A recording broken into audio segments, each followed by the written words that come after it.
Morning, everyone. Hope everyone's having a nice Sunday and a good Mother's Day. I wanted to check in and do a response to Adam 80s Heavens challenge, which is to name your top 20 songs of the 80s, which turned out to be quite a bit more difficult than I envisioned. Uh, I got a list here, and I'll get to that in a second. But I thought of the obvious choices, my very top favorites, and then sort of filled in the blanks, trying to think of things, looked through my record collection, went on the internet and looked up the lists of 80s songs and 80s albums to catch any, album tracks that weren't hits or 45s. And I made out my list, and one of the obvious bands that I wanted to put on here when I was finished, looked down and realized I had left them off. Kind of made a list of about 30 songs or so and whittled that down to 20. The top three or four were pretty easy to rank. Past that, I was going through my list and I was thinking, well, wait a minute, do I really like number 12 more than I like number 15? And I just sort of gave up at that point and just listed the songs once I could get it down to 20. Once I got it down to 20, I immediately thought of several other songs that I hadn't thought of, and but I just left the list at 20. I didn't want to go back, and I'd be doing it all day. So, and I'm sure that as soon as this video hits the air, I'm going to think of probably two or three obvious choices that I just completely blanked out on, and oh my God, I can't believe I did that. Anyway, so the 80s for me was, there were some classic albums definitely, but it was more of a singles decade, I think, than an album decade, with few exceptions. So that made it kind of fun, kind of like the early 60s were, until it kind of 60s kind of became an album decade from 65 or so on, and 70s was probably more of an album decade, though they had a lot of singles too. So fun time for me. I was 16 to 26, so I was in that teenage and high school and early college and early adulthood years, and still running around and having fun and whatnot. But I limited myself to one artist or band on the list, only one choice per artist or band, because there were a couple of them that I would have had multiple songs, and I didn't want to have a list of 12 or 15 songs by two groups here, actually a group and an artist, and then just have whatever 5 or 7 choices left to kind of name some other stuff. The other thing, I almost didn't do this because a lot of I wanted to support Adam. He's a great guy, one of the pillars of the VC, and I always like to support his challenges and contests, and he always does the same for me, and it's much appreciated. The reason I almost didn't do it was it was just tough to come up with a list, and fight that desire to keep changing and keep looking to make sure you didn't forget something. The other thing was, a lot of these songs, I'll show some albums and CDs. Some of them I only have on CD. I'll show some albums and CDs for some of these choices. But a lot of these, I've had all of these songs in one form or another at one time, mainly 45s and albums and some CDs. A lot of them I don't have now in a physical form. I've got almost all of them on MP3 on my iPod. But a lot of the old 45s and albums that I sold off years ago, so I don't have them to physically show. I was actually surprised. There's a couple of these on here that I don't have at all. I thought I had them on my iTunes and whatnot, but I looked them up, and strangely enough, they're not there, so I'll have to rectify that. But anyway, kind of sort of in order of my favorites. Like I said, past the first 3 or 4, it's just sort of, and it's one of those, like any list, if you ask me tomorrow, the order might be different, some of the choices might be different. So, yeah.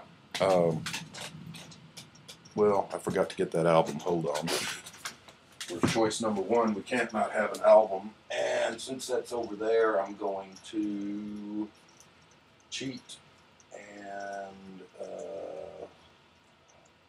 There we go.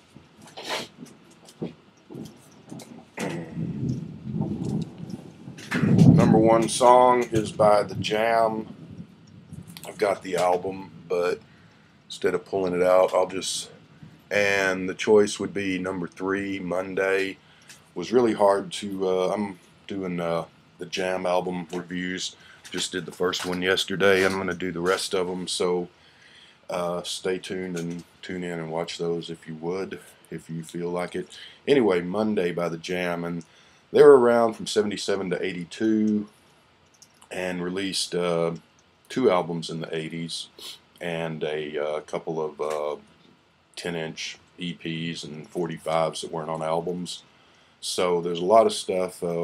Third favorite band of all time, Jam are, and a lot of stuff that I could have picked from.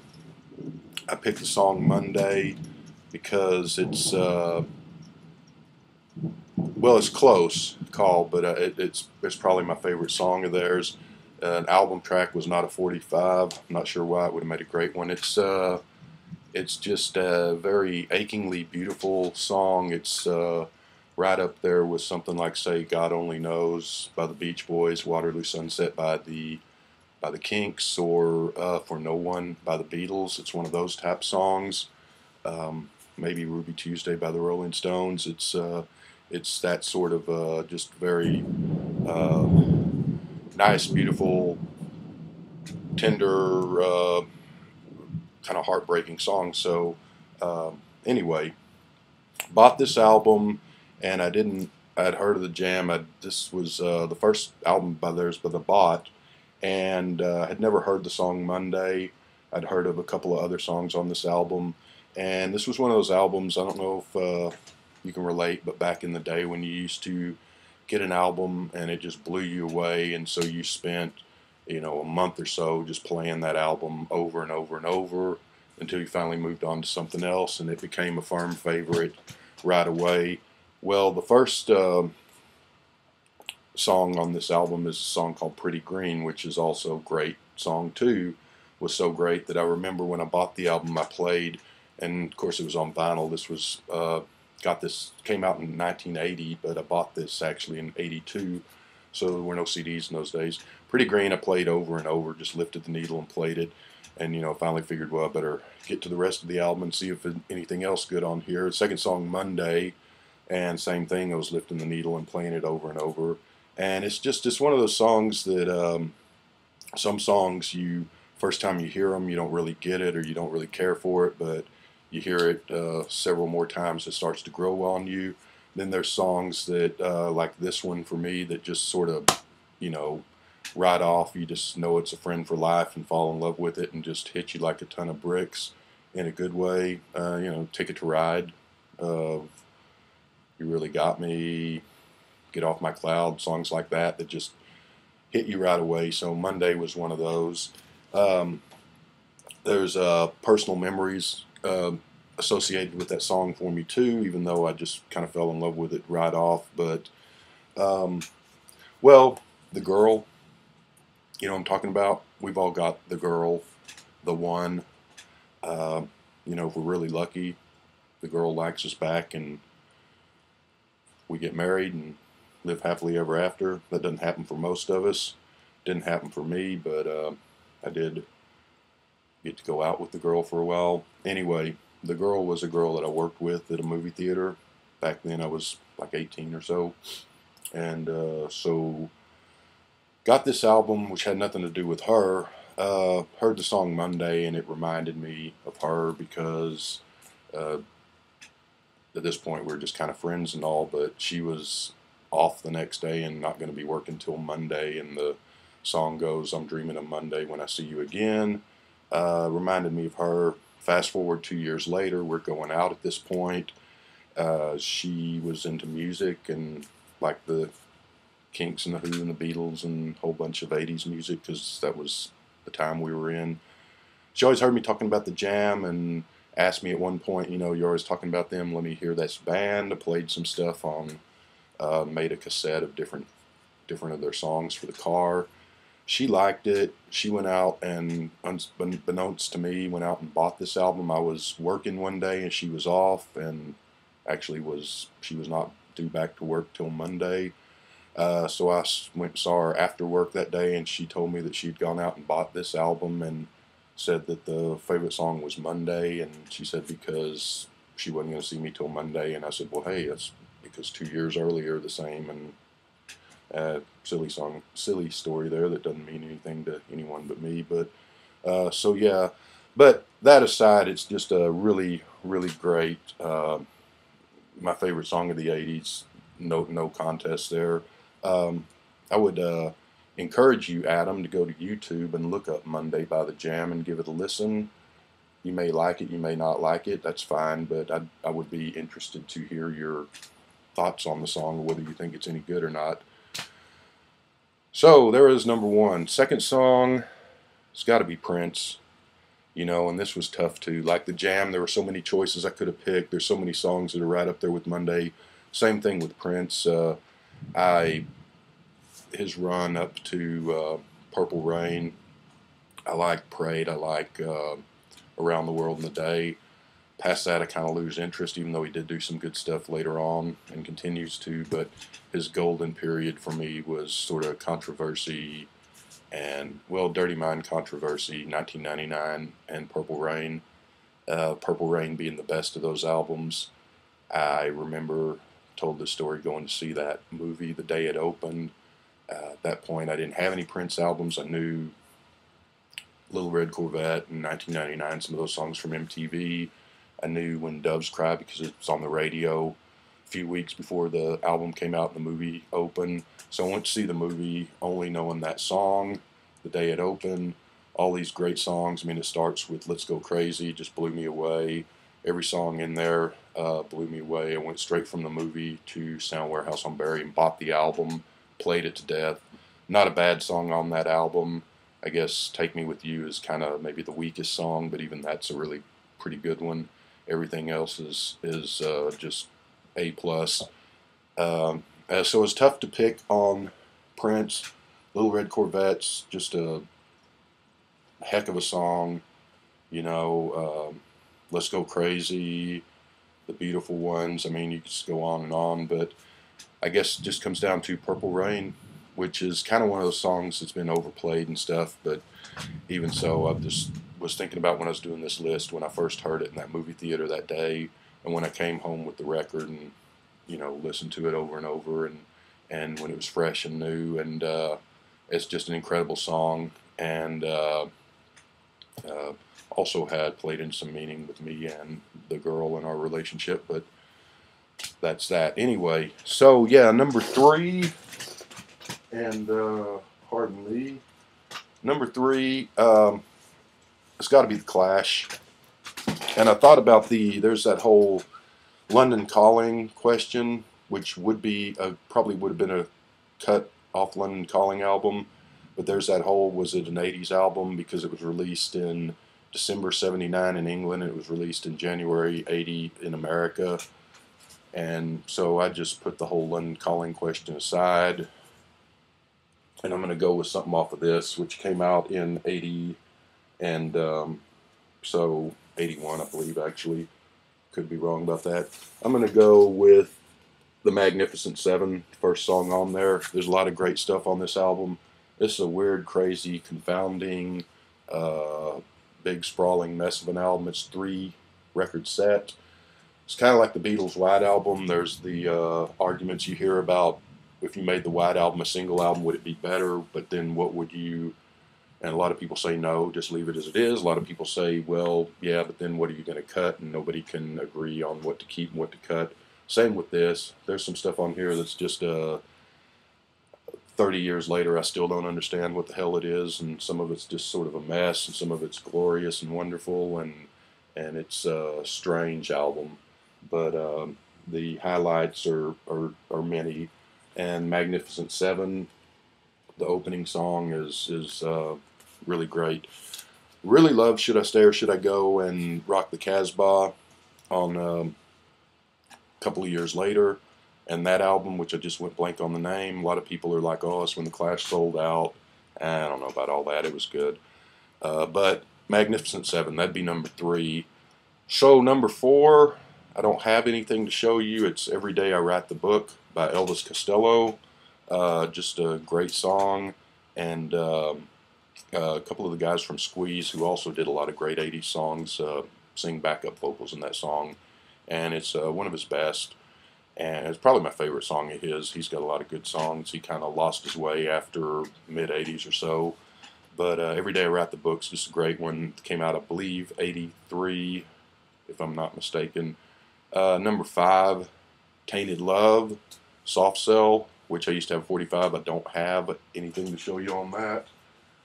Just another great 80s song. I really love the 80s.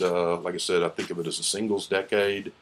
With exceptions, there are some Purple Rain and Sandinista by the Clash. I mean, there are sound effects, but there are albums, but mainly a singles decade. It was great because I was never a fan, still not, of 70s music, the stuff that was on the radio, the album-oriented hit stuff. There's a lot of great music in the 70s, don't get me wrong, but as far as the big bands, just never cared for that stuff much.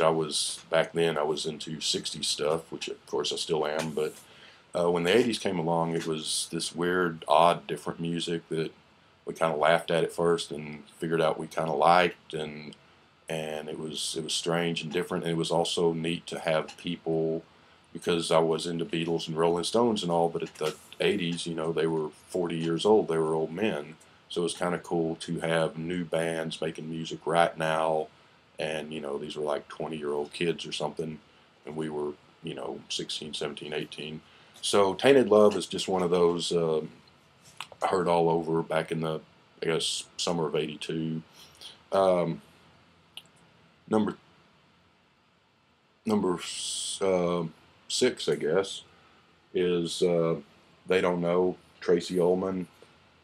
She went on to TV and so forth, and she actually made 2 albums. I never heard the second, but They Don't Know just harkens back to that great girl group sound of the 60s that I love so much, and the rest of that album is okay, not great, but well, it's okay. But that song has always been one of my favorite. Number 8 would be the Specials song, Ghost Town. They were one of the ska bands out of England. Ghost Town was a big hit in England, didn't do anything here, but great song. Kind of a spooky, creepy Halloween feeling song. It was about riots over there in England back in 81.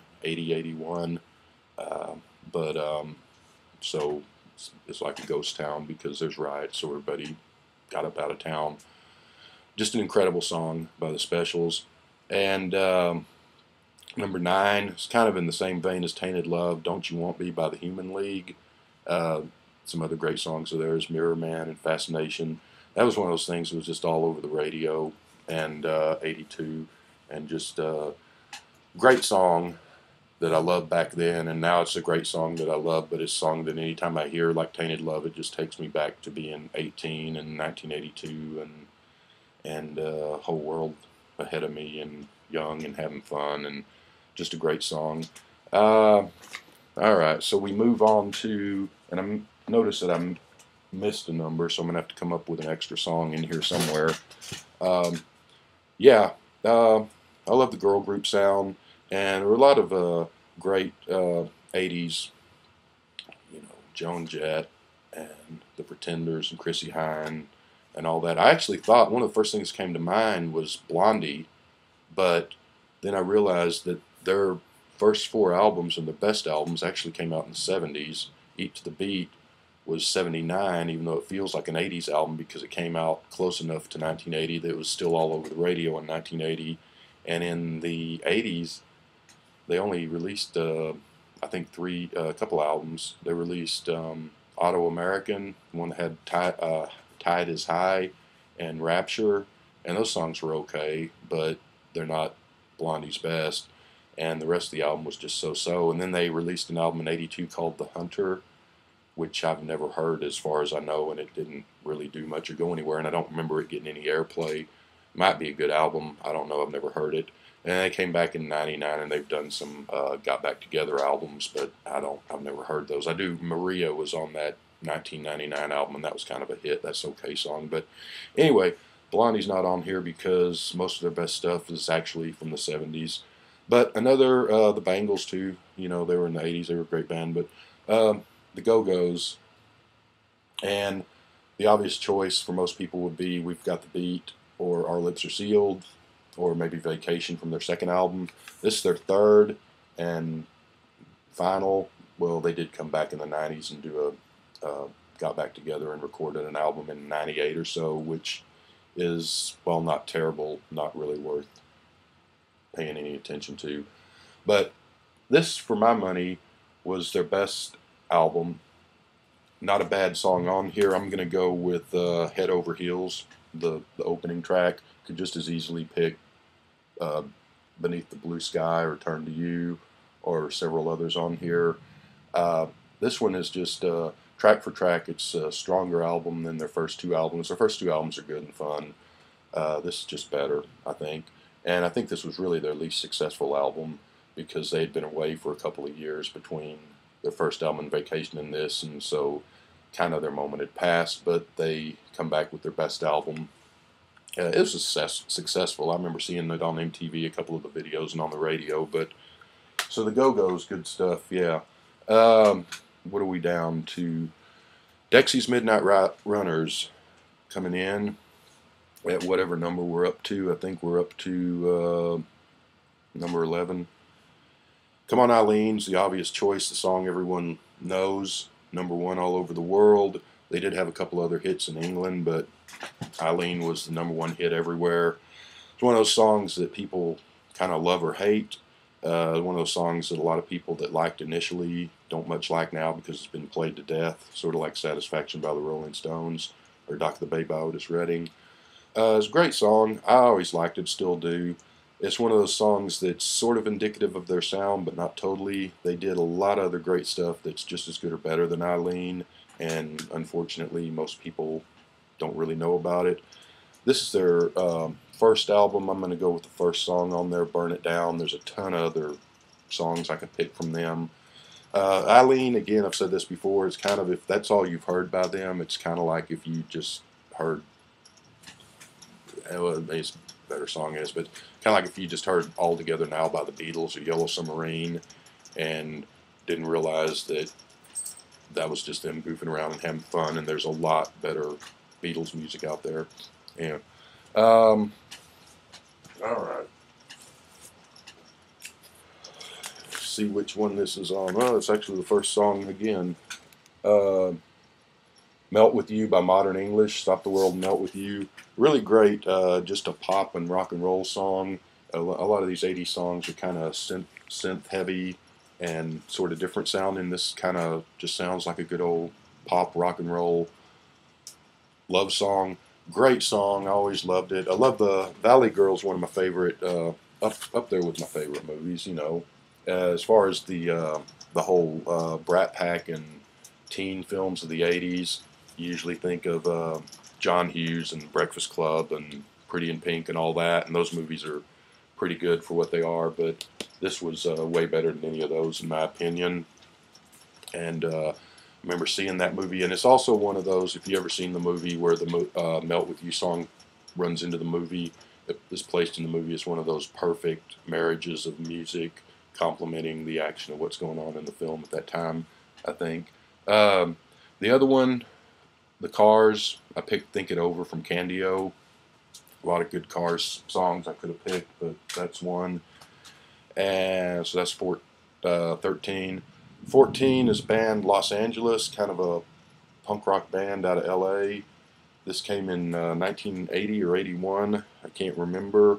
I'm going to go with the title track, Los Angeles. Just a great guitar riff and driving propulsive song there. Whole album is good. They made several albums. Their first 3 or so are really good. After that, they kind of peter out. But there's a bunch of songs on here I could have picked, but I'm going to go with Los Angeles by X. Great band, worth checking out. That's kind of been forgotten there. 8675309 by Tommy Two-Tone comes in at number 15. Another that was came out right about the time I was graduating high school, and those last few days of April and May, when you're about to graduate and you're kind of running around having fun and all excited, and that was sort of the soundtrack to that. And they had a song a year or so before that called Cheap Date, which you don't really hear too much anymore, but that was kind of a hit. But 8675309 was their huge hit, and kind of really their only one other than Cheap Date a little bit. Goodbye to You by Scandal comes in at 16.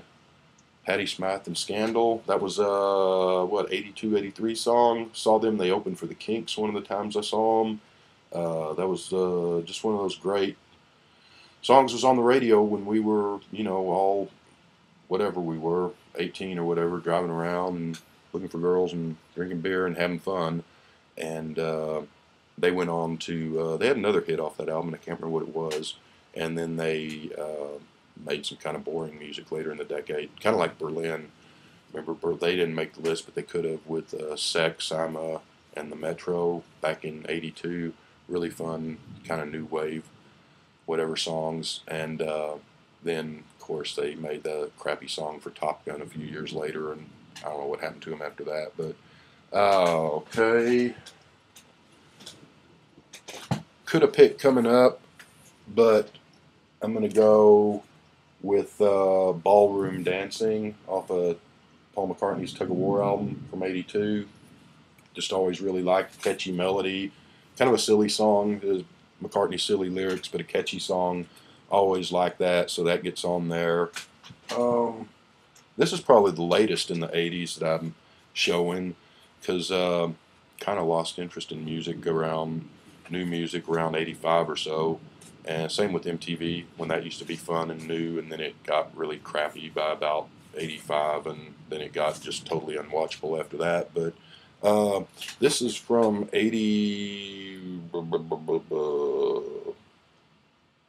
it says '85. I thought it was '86 or '7. Jesus Mary Chain's first album. Great album front to back. I'm going to go with the first song, Just Like Honey. Another perfect blend of cinema and music is what's the Bill Murray and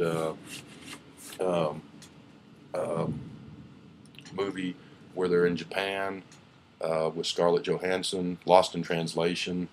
There's a scene in there where that song plays into it, which is a great movie. So yeah, Just Like Honey. De Commissar, After the Fire is another one of those. That was like my first year of college in August '82, first semester. Just great memories of that one. One of those '80s, great '80s singles again. Springsteen, Born in the USA is the obvious thing. I also thought of Atlantic City off of Nebraska, which might be, but I'm going with The River from 1980. A lot of choices I could make on this. I'm going to go with the song Out in the Street. Just a really great thing. Really, with Springsteen, I lose interest after Born in the USA. The Tunnel of Love album was okay, had a couple of good songs. And the album he did a few years later, or a few years ago, where he does the old Pete Seeger songs, is really good. But the rest of his stuff, he got kind of boring after that. So I need to pick something else. I'm going to go, because I wrote down some, the Kinks is who I forgot to leave off, who I forgot to put on the list, so I'll just go with something by them, like Don't Forget to Dance, or State of Confusion, that song. I'll go with that one. There's a lot of Kinks songs from the 80s I could have picked. Real quick, I just, as soon as I wrote the list, I forgot a whole bunch of Our House by Madness, Billie Jean by Michael Jackson, I Love Rock and Roll, Joan Jett, The Reflex by Duran Duran, Mystery Achievement by the Pretenders from their '81 album, Burning Down the House, Talking Heads, Christmas Wrapping by the Waitresses, Pretty in Pink by the Psychedelic Furs, Waiting on a Friend by the Rolling Stones. That was on Tattoo You, which was really their last album of any value. They pretty crap after that, in my opinion. So yeah, and I mean, there's a ton of others. One of the best albums of the '80s, and one of the great albums of all time, Richard and Linda Thompson's, came out in '82. Walking on the Wire, Shoot Out the Lights, great album. So there's a ton of stuff, and I could just go on and on, but I've gone on too long now. So good decade, yeah. It was harder than I thought it was going to be to make any decisions, and with all that stuff I named off, I'm not sure that I did a good job of it at that. But so what else? Oh, I will tell you, my buddy John, I think I've talked about on here. He's the guy who hanged himself playing Tarzan and who drank antifreeze because he thought it was green Kool-Aid, and he was 18, so he was old enough to have known better. But he does stuff like that. Anyway, he was talking about he saw this hot girl, you know, and who's this? This is on TV, a singer girl, and oh, she's a goddess, man. She's and I said, well, what is who? Is she in a band, or what does she sing? He didn't remember, and remembered some song about hurt me, hurt me. I said, I don't know what you're talking about. So a couple of days later, I see on the MTV, Boy George, do you really want to hurt me?